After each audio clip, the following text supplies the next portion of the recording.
Kung laging puno ang storage ng phone ninyo, wag muna kayong mag-upgrade. Panoorin nyo muna to.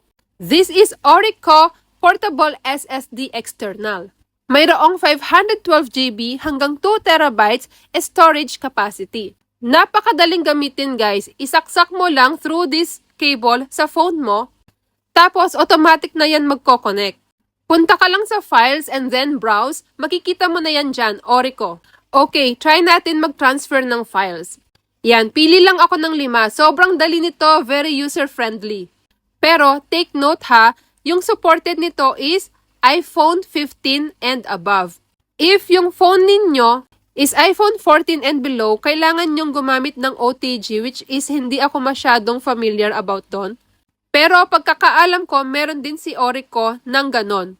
So, i-check nyo na lang. Sa Android naman, walang nakalagay kung anong model lang ang supported.